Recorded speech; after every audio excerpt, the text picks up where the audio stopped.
Let's see few questions of environment. In the last class we have studied about the environment कि environment जो term है ये French word से derive हुई है environ, that mean to surround. So उसके बाद हमने पढ़ा था कि environment में ये 4 स्फेयर से बना होता है. जो लाइफ एग्जिस्ट करती है उसमें 4 स्फेयर्स होते हैं, atmosphere, hydrosphere, lithosphere and cryosphere. उसके बाद हमने देखा था कि एनवायरनमेंट में बायोटिक और एबायोटिक कंपोनेंट होते हैं, किस तरीके से हम बायोटिक एनवायरनमेंट में इंटरेक्ट कर रहे हैं, और ये दोनों कंपोनेंट हम एक ऑर्गेनिज्म को इन्फ्लुएंस करते हैं, तो वो सब एनवायरनमेंट होता है. जो भी टोटल सम ऑफ होता है हमारे सराउंडिंग का उसको हम एनवायरनमेंट कहते हैं. बायोटिक हम इंटरेक्ट करते हैं एनिमल्स से, प्लांट से, और ह्यूमन टू ह्यूमन इंटरेक्शन होता है. ये ह्यूमन टू ह्यूमन इंटरेक्शन हमारा कल्चरल एलिमेंट्स में आता है, ठीक है, क्योंकि हम सोसाइटी के अंदर किस तरीके से रह रहे हैं वो भी हमारा एक एनवायरनमेंट है. एबायोटिक कंपोनेंट के अंदर एयर, वाटर, रॉक, ये सब चीज़ें, सनलाइट वगैरह आती हैं. अब हम कुछ क्वेश्चंस देखते हैं. The first question is, it was asked in the UPPCS pre 2006. Environment refers to, first statement, the natural world of land, water, air, plants and animals that exist around it. Natural world of land, ज़मीन का जितना भी natural जो environment है, जितना भी naturally land exist करती है, वाटर, एयर, प्लांट्स, ये जो भी एग्जिस्ट करता है हमारे सराउंडिंग में, इसको एनवायरनमेंट कहते हैं. ये इनका फर्स्ट स्टेटमेंट कह रहा है. सेकेंड स्टेटमेंट कहता है, the sum total of conditions which surrounds human being at A given point of time. जो टोटल सम ऑफ कंडीशंस का हमारे सराउंडिंग में, उसको एनवायरनमेंट कहते हैं.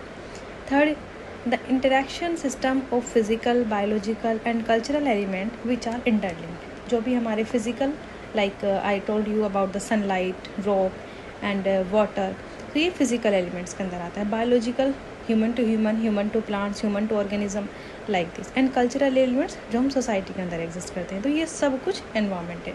so options होगा D, all of the above. it was asked in the UPPCS pre 2006. Second question, the Environment Protection Act of India was enacted in. In the last class, we have discussed this question. So you can ask, you can write the answer. Answer would be 1986. Option B. It was asked in the UP, UDA and LDA. ये Uttar Pradesh subordinate service का exam होता है, जिसमें आपको अपर division assistant और lower division assistant supply inspector की post होती है. It was asked in the 2013. The next question, when the Environment Protection Act for Preservation and Protection of Environment was passed by the Government of India.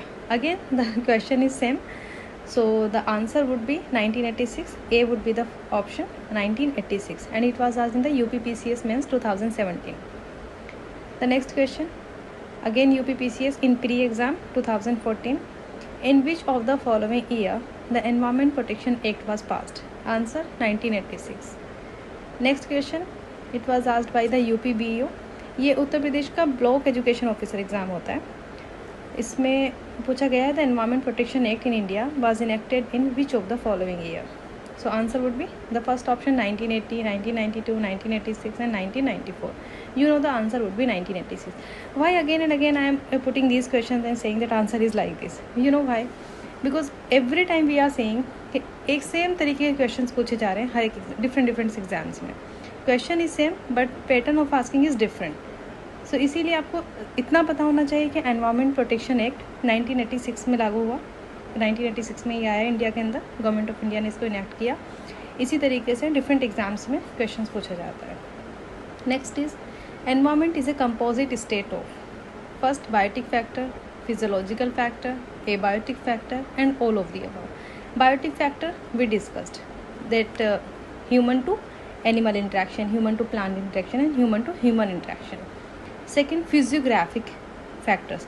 Physiographic, it comes under the lithosphere, like geographical factor, physiography. Next, abiotic factor like sunlight, water and all. So answer would be D, all of the above. It was asked by the BPSC, ये Bihar public service commission 2011. Next UPPCS again 2020. Generally environment can be classified as following categories, which among the following is not a part of such category. इसमें से कौन सी category ऐसी है जो environment का part नहीं होती? First statement, operational environment, physical environment, cultural environment and biological environment. You can see है फिजिकल एनवायरनमेंट, जो भी कुछ हमारे फिजिकल सराउंडिंग में है वो हमारा फिजिकल एनवायरनमेंट. कल्चरल, जो हम सोसाइटी के साथ इन्वॉल्व हो रहे हैं, वो cultural environment. Biological environment, we know. So what is left? Operational environment. Operational environment is not the part of environment. Okay.